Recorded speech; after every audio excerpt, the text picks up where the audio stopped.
wabarakatuh. Saya Salsabila Skadir dengan NIM 224424044. Saya dari Fakultas Ilmu Sosial dengan Prodi Pendidikan Pancasila dan Kewarganegaraan, kelas B semester 4.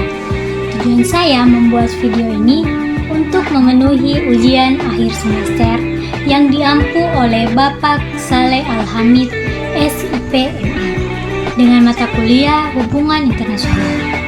Nah, saya dari kelompok 6 akan memaparkan sedikit mengenai postmodernisme yang berisi tema-tema dari postmodernisme dan kritik terhadap state-centric, negara sebagai statecraft, dan terakhir ada negara sebagai performance. Jadi tema-tema postmodernisme dalam hubungan internasional. Jika Anda sedang menerapkan pendekatan postmodernisme, mungkin Anda telah mengadopsi sebuah skeptisisme tertentu terhadap studi hubungan internasional. Nah, mungkin yang akan Anda tanyakan bagaimana relasi kekuasaan berimplikasi pada perspektif dan pandangan dunia, dan juga pandangan-pandangan tentang dunia mana yang akan diterima sebagai sesuatu yang benar, dan juga mana pandangan dunia yang diterima yang tidak benar. Nah, cerita-cerita lain apa yang mungkin bisa kita ceritakan tentang dunia? Mungkin Anda juga berkeinginan untuk menguraikan atau mendestruksi bahasa, simbol-simbol, dan gambaran-gambaran yang dimunculkan dalam wawancara tertentu. Bahkan mungkin Anda berkeinginan menentang konsepsi hubungan internasional.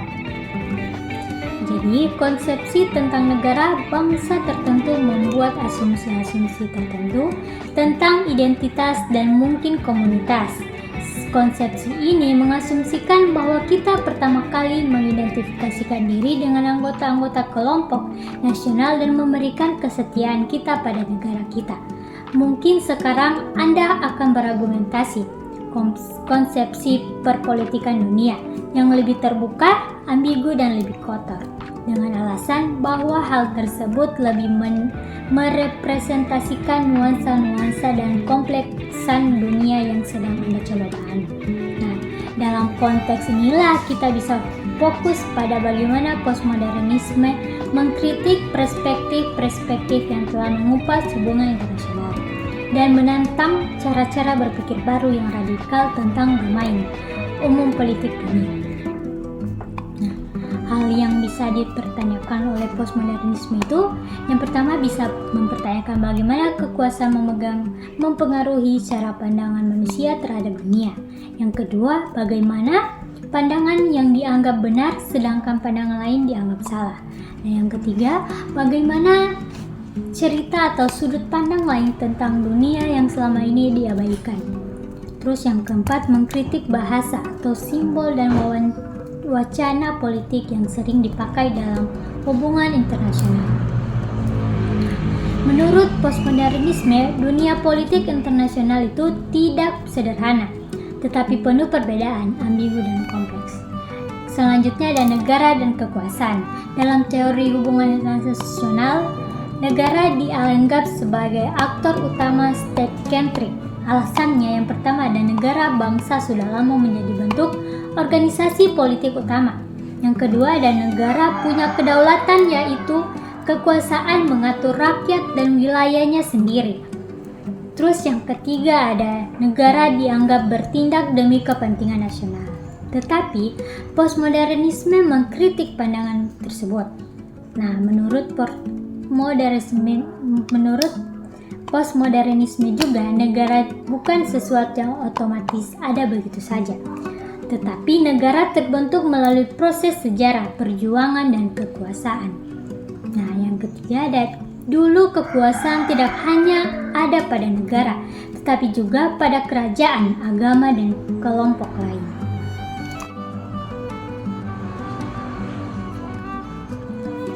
Jadi negara bukan satu-satunya pusat kekuasaan. Kritik terhadap state-centric. Nah, kaum postmodernisme teori hubungan internasional terlalu fokus pada negara dan kurang mempertanyakan. Yang pertama, mengapa dunia dibagi menjadi negara-negara. Yang Yang kedua, mengapa negara punya kedaulatan dan apa dampak dari pembagian wilayah politik seperti itu. Nah, maka dari itu, postmodernisme ingin melihat hubungan internasional lebih luas, bukan hanya antar negara. Nah, di sini ada negara sebagai statecraft. Statecraft merupakan proses dinamis yang terus berlangsung, yang padanya identitas negara secara aktif terus diciptakan dan diciptakan lagi. Setiap hari para elit politik terlibat dalam praktik-praktik seperti pembuatan pidato, penerapan diplomasi, dan pembentukan kebijakan luar negeri yang berfungsi untuk terus menandai batas dan identitas negara. Daripada memandang negara sebagai aktor dengan identitas yang kontrak dan kepentingan-kepentingan yang telah pasti, para pemikir postmodernisme lebih menganggap negara sebagai suatu performance. Nah, melalui performance penerapan dalam bentuk kebijakan dalam luar negeri, dengan ikut serta dalam hubungan-hubungan diplomatik dengan badan-badan berdaulat lainnya.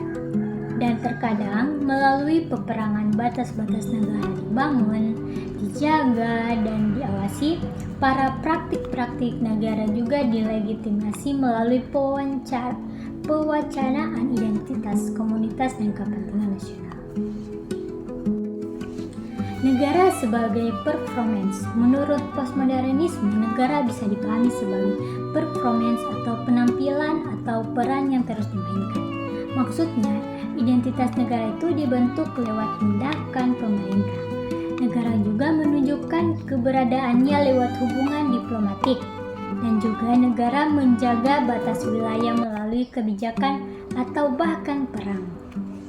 Nah, pemimpin menciptakan wacana tentang identitas bangsa dan kepentingan nasional agar negara lebih dianggap sah.